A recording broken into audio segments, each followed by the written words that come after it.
கோவையில் மதுபான பாட்டில்களில் ஸ்டிக்கருக்கு 10 ரூபாய் கூடுதலாக பெறுவது குறித்து அரசு தெளிவான அறிக்கை வெளியிட வேண்டும்.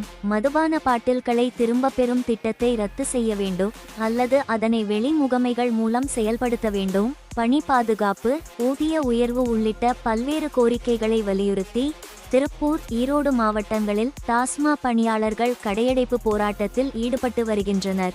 கடந்த 3 தினங்களாக ஈரோடு, திருப்பூர் மாவட்டங்களில் கடையடைப்பு போராட்டமானது தொடர்ந்து வருகிறது.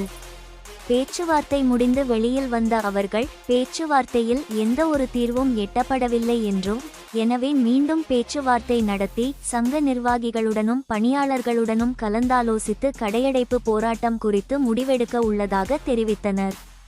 மேலும் அவர்களது கோரிக்கைகளை வலியுறுத்தி முழக்கங்களையும் எழுப்பினர். மேலும் நீதிமன்ற உத்தரவுப்படி தான் மது பாட்டில்களுக்கு கூடுதலாக 10 ரூபாய் ஸ்டிக்கர் ஒட்டி பெறப்படுகிறது என்றும், ஆனால் அதனை வாடிக்கையாளர்கள் தவறாக புரிந்து கொண்டு வீடியோக்களை சமூக வலைத்தளங்களில் பரப்பி வருகின்றனர் என்று தெரிவித்தார். நிர்வாகம் அதை தீர்த்து வைக்கலன்னு என்ன போயுது? நிர்வாகத்துக்கு டைம் கேட்குறாங்க, ஊழியர்களோட பிரச்சனைக்கு தீர்வே இல்லை, அதுக்கு மட்டும் டைம் கேட்டுக்கிறாங்க. நிர்வாகம் ஒரு உத்தரவு போட்டுச்சு, அது உடனடியாக செயல்படுத்தணுங்கிறாங்க. ஆனால் ஊழியர்கள் ஒரு பிரச்சனையை சொன்னால் அந்த பிரச்சனைக்கு தீர்வு 1 மாதம் கழிச்சு தீர்வு பண்ணிக்கலாங்கிறாங்க. இது நிர்வாகமும் தொழிலாளர்களும் சேர்ந்து எடுக்க வேண்டிய முடிவு. இதுக்கு எங்களுக்கு ஊடகத்துறையும் பத்திரிகை நண்பர்களும் உதவி பண்ணணும்.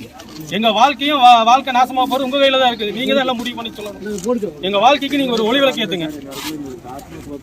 ஓகே, உங்கள் பேர் மதியழகன், தமிழ்நாடு டாஸ்மாக் விற்பனையாளர் சங்கத்தினுடைய மாநில இணை பொதுச் செயலாளர். கூட்டுக்குழு கோவை மாவட்ட கூட்டுக்குழு சார்பாக இங்கே குழுமியிருக்கிறோம். புதிய ஆட்சி பொறுப்பேற்றவுடன் ஒரு நம்பிக்கை இருந்தது, டாஸ்மாக் தொழிலாளிகளுடைய அனைத்து பிரச்சனைகளும் தீரும் என்று. ஆனால் அதற்கு மாறாக 12ஆம் தேதி ஆரம்பித்த அந்த 717 கடைகள் மூடப்பட்ட உத்தரவை தொடர்ந்து பல பிரச்சனைகளை நாங்கள் சந்தித்து வருகிறோம். கடை மூடப்பட்டதற்கு நாங்கள் பெரும் வரவேற்பை அளிக்கிறோம். அதே நேரத்தில் அதற்கான மாற்று ஏற்பாடுகளை எதுவுமே திட்டமிட்டு செய்யப்படவில்லை. அதை கண்டித்து ஏற்கனவே ஒரு இயக்கம் நடத்தியிருக்கிறோம். தொடர்ச்சியாக இந்த உயர்நீதிமன்ற உத்தரவுப்படி பாட்டிலுக்கு அதிகமாக ரூபாய் 10 ஸ்டிக்கர் ஒட்டி அதை திரும்ப பெறும் திட்டம் என்ற பெயரில் திருப்பி வாங்க வேண்டும் என்று உயர்நீதிமன்ற உத்தரவு இருக்கிறது.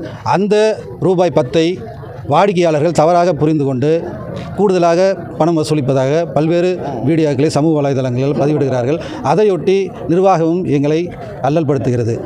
பல மாவட்டங்களில் இதை கேள்விக்குள்ளாக்கி ஈரோடு மாவட்டத்திலே 3வது நாளாகவும், திருப்பூர் மாவட்டத்தில் 2வது நாளாகவும், தருமபுரி, கிருஷ்ணகிரி போன்ற பல்வேறு மாவட்டங்களிலே இந்த பிரச்சனைகளை வலியுறுத்தி முழு கடையடைப்பு நடத்தியிருக்கிறார்கள். இன்று கோவை வடக்கு மாவட்டத்திலே நாங்கள் இது குறித்து எங்களுடைய அடிப்படையான கோரிக்கைகள், இந்த அனைத்து பிரச்சனைகளுக்கும் தீர்வாக காலமுறை ஊதியம், பணி நிரந்தரம் என்பது தீர்வு என்ற அடிப்படையில் நாங்கள் இங்கே எங்களுடைய கோரிக்கையை முன்வைத்தோம். அதையொட்டி பல்வேறு கோரிக்கைகளை நடைமுறையில் இருக்கக்கூடிய கோரிக்கைகளை முன்வைத்தோம். மீண்டும் வடக்கு மாவட்ட மேலாளர் எங்களை அழைத்து பேச்சுவார்த்தை நடத்தினார். அந்த பேச்சுவார்த்தையில் எந்த முன்னேற்பாடும் எந்த அறிவிப்பும் இதுவரை எங்களுக்கு சாதகமாக கிடைக்கவில்லை. ஆதலால் நாங்கள் முழு அடைப்பை நோக்கி எங்களை இந்த நிர்வாகம் தள்ளுகிறது. எங்களுடைய தொழிலாளிகளுடைய எண்ணப்படி அடுத்த கட்ட முடிவை நாங்கள் எடுத்து தொடர் போராட்டமா என்பதை இன்னும் சிறிது நேரத்திலே நாங்கள் அறிவிக்கிறோம்.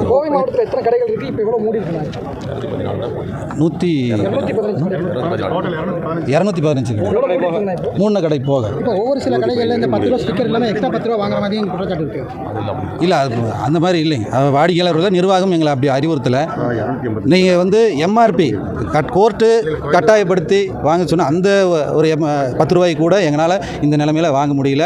அதை சொல்லியும் புரிய வைக்க முடியல. ஏனென்றால் நிர்வாகம் மாவட்ட நிர்வாகமும் எங்களுடைய மாநில நிர்வாகமும் டாஸ்மாக் நிர்வாகமும் எதற்காக அந்த ரூபாய் 10 எடுக்கிறேன் என்ற தெளிவான விளக்கத்தை பத்திரிகை வாயிலாக வெளியிட கூறியிருந்தோம். அது இதுவரைக்குமே அந்த அறிவிப்பு வெளியிடப்படவில்லை. அதனால் வாடிக்கையாளர்களுக்கும் டாஸ்மாக் பணியாளர்களும் அனுதினமும் கடைகளில் இன்னல்கள் நேர்ந்து கொண்டிருக்கிறது. இதையொட்டி தான் இங்கே நாங்கள் குழுமியுள்ளோம். அடுத்த கட்ட நடவடிக்கை தொழிலாளிகள், பெரும்பான்மையான தொழிலாளிகள் எண்ணப்படி முழு கடையடைப்பை நோக்கி செல்வது என்பதை நாங்கள் இன்னும் சிறிது நேரத்தில் ஆலோசித்து இப்பொழுது வரை எந்த கடையும் திறக்கப்படவில்லை.